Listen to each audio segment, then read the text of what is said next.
नमस्कार दोस्तों, मैं सूरज वैष्णव। मैंने एसईओ नॉलेज के थ्रू ये एक नया चैनल यूट्यूब पे अभी शुरू किया है।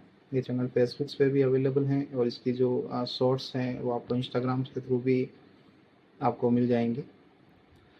इस चैनल को शुरू करने का मोटिव जो है आपको ये बताना है, बिकॉज़ अभी जो 2025 शुरू हुआ है उसमें जो एसईओ के रिगार्डिंग जो नेगेटिविटी डिजिटल मार्केटिंग कंपनीज और जो एसईओ पर्सन जो वर्क कर रहे हैं उनके लिए एक नेगेटिविटी सुनने को मिलती है। क्या 2025 में एसईओ ख़त्म हो जाएगा, या 2025 में जो एसईओ की इम्पोर्टेंस है वो पहले जैसी नहीं रही, बिकॉज़ अभी एआई का दौर चल रहा है और जो हमारे एसईओ सर्च रिजल्ट्स हैं या एक वेबसाइट के एसईओ हैं वो भी अभी इस साल में जो एसईओ का वर्क कर रहे हैं उन्हें पता है इन 3-4 महीनों में जो सर्च रिजल्ट्स के एल्गोरिथम है बहुत ही ज़्यादा अप डाउन हुए हैं।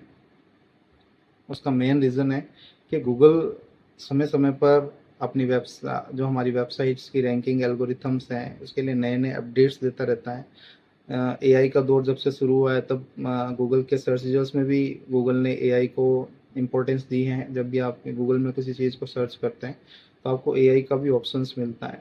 तो इस वजह से कहीं ना कहीं हमारी एजेंसियों ने या जो डिजिटल मार्केटिंग में वर्क कर रहे हैं या जो एसईओ पर्सन्स वर्क कर रहे हैं उनमें एक डर भी है कि जब से एआई के सर्च रिजल्ट्स आया है तब से जो हमारी टॉप रैंक्ड वेबसाइट है या जो रिजल्ट्स हम क्लाइंट्स को प्रोवाइड करवा रहे हैं टॉप रैंक में, उनकी इम्पोर्टेंस कहीं ना कहीं ख़त्म हुई है।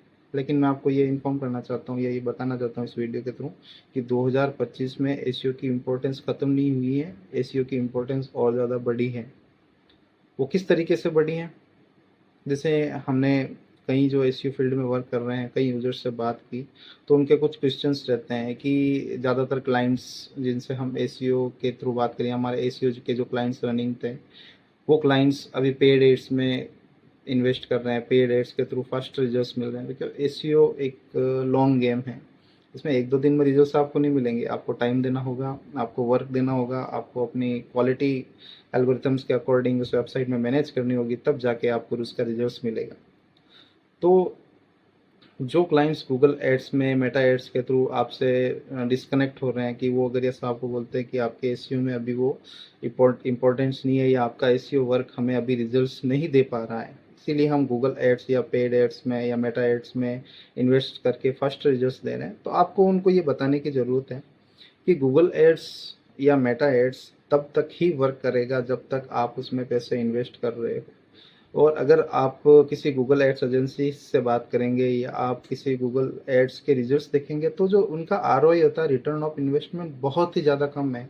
अगर किसी आपके क्लाइंट्स ने एज ए एग्जांपल 10,000 या 20,000 रुपये इन्वेस्ट किया गूगल एड्स में तो उनका जो रिटर्न आ रहा है वो जो इन्वेस्टमेंट है उससे भी आधा आ रहा है। तो आपको यहाँ पे भी घबराने की ज़रूरत नहीं है कि पेड एड्स आपके एसईओ वर्क को ख़त्म कर देगा। गूगल एड्स में या मेटा एड्स में क्लाइंट जाने के बाद 2 या 3 महीनों में उनको भी रियलाइज़ होगा कि जितना हम इन्वेस्ट कर रहे हैं उतना हमें प्रॉफिट नहीं मिल रहा, उल्टा हम लॉस में जा रहे हैं। बट आपको क्लाइंट्स को ये समझाने की ज़रूरत है कि आपका एसईओ वर्क है जो आप इन उसमें एफर्ट्स डाल रहे हैं वो एफर्ट्स एकदम से वर्क नहीं करेंगे, बट वो लाइफ लॉन्ग 3-4 महीनों में वो लाइफ लॉन्ग आपको बेनिफिट्स प्रोवाइड करवाते जाएंगे। बट आपको ये भी समझना ज़रूरी है कि एसईओ में जो आप एफर्ट्स डाल रहे हैं उनके आपको करेक्ट एल्गोरिथम्स के थ्रू उसमें जाना होगा। उसके जो एसईओ इश्यूज़ होते हैं या जो भी वेबसाइट के इश्यूज़ हैं उनको ऑन टाइम टू टाइम उनको सॉल्व करना होगा। वेबसाइट की परफॉर्मेंस इंक्रीज़ करनी होगी। जो आप बैकलिंक्स क्रिएट कर रहे हैं वो एक्यूरेट और बिल्कुल सेलेक्टिव नीचेज़ पे वेबसाइट पे आपको बैकलिंक्स क्रिएट करने होंगे, तब आपका क्लाइंट आपके साथ कनेक्ट कर पाएगा। दूसरा जो सबसे ज़्यादा 2025 में लोग वरी कर रहे हैं, एसईओ पर्सन्स या एजेंसी जो वरी कर रहे हैं कि अभी सर्च रिजल्ट्स में एआई ने सबसे टॉप थिंग्स जो सर्च रिजल्ट्स में एआई ने उसको कवर किया है। कोई भी आप चीज़ सर्च करेंगे गूगल पे तो सबसे जो फर्स्ट ऑप्शन गूगल यूजर्स को प्रोवाइड करता है वो एआई सर्च रिजल्ट्स का है। और आजकल जो भी इंसान कुछ चीज़ जिसको समझ में नहीं आती तो वो एआई सर्च रिजल्ट्स में जाके उसको पहले समझता है, फिर उसके क्वायरीज को है जो कलेक्ट करता है। तो इसमें भी आपको डरने की ज़रूरत नहीं है। आपको बस समझना है कि एआई का जो सर्च रिजल्ट्स है या एआई जो क्वायरीज यूजर्स को प्रोवाइड कर रहा है उसका बेस क्या है। उसका बेस है कंटेंट। अगर आपने अपनी वेबसाइट की सर्विसेज के रिगार्डिंग कंटेंट अच्छे से मैनेज किया है, यूज़र की जो क्वायरीज हैं, आपके जो FAQ सेक्शंस हैं, यूज़र्स के क्या क्या क्वेश्चंस आपकी सर्विस के रिगार्डिंग हो सकते हैं, अगर आपने अपनी वेबसाइट पर सही से मेंशन किया है तो आपको यहाँ पे भी डरने की ज़रूरत नहीं है। अगर आपके यूज़र्स की क्वारी के रिगार्डिंग कंटेंट आपकी वेबसाइट्स पे अवेलेबल हैं तो AI का सर्च रिजल्ट्स भी आपकी वेबसाइट के रिजल्ट्स को पहले नंबर पे दिखाएगा, सर्च क्वारी में सबसे पहले दिखाएगा। इसमें AI ऐसे वर्क नहीं करता कि आपकी वेबसाइट टॉप 1 पे रैंक है और AI में किसी ने सर्च किया तो वो टॉप 1 की वेबसाइट के कंटेंट को दिखाएगा। ये मैटर नहीं करता। AI का जो बेस है वो बिल्कुल कंटेंट पे बेस है। अगर आप जो यूजर सर्च कर रहा है उसके रिलेवेंट कंटेंट अगर आपकी वेबसाइट के सेक्शन में कहीं ना कहीं पे ऐड है तो AI ऑटोमेटिकली उसको डिटेक्ट करेगा, आपके वेबसाइट लिंक को कंटेंट के साथ यूजर्स के सामने प्रेजेंट्स करेगा और आप AI के थ्रू भी अपनी वेबसाइट का ट्रैफिक अच्छा खासा इंक्रीज कर सकते हैं। इसमें यह भी इम्पोर्टेंट नहीं है कि आपकी वेबसाइट टॉप 10 में रैंक करे। तो 2025 में जिन लोगों को लगता है कि SEO बिल्कुल ख़त्म हो गया, मैं उनसे कहना चाहता हूं कि आपको अपना नॉलेज को और इंक्रीज करने की ज़रूरत है।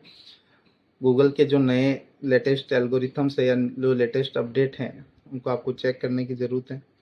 और इन वीडियोस जो मैं ये अपने चैनल पे ये वीडियोस डेली बेसिस पे डालूंगा, इसमें हर रोज़ हम एक नए टॉपिक्स के बारे में बात करेंगे।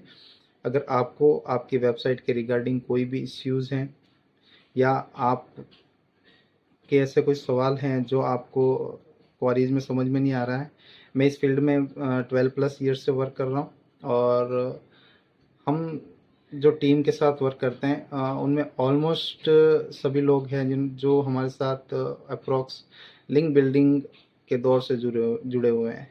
तो अगर आपके कोई भी क्वेश्चंस हैं, क्वारीज हैं मेरी वीडियोस के रिगार्डिंग, आपके वर्क के रिगार्डिंग, तो आप मेरे चैनल को सब्सक्राइब कीजिए, वीडियोस को लाइक कीजिए और कमेंट सेक्शंस में आपके जो भी क्वेश्चंस हैं आप वहाँ पे राइट कीजिए। मेरी जो नेक्स्ट वीडियोस आएगी उन वीडियोस में आपके जो भी क्वेश्चंस होंगे हम उन पे बात करेंगे, उनको कैसे सॉल्व आउट करना है इस पे बात करेंगे। तब के लिए मिलते हैं अगले वीडियो में। Thank you.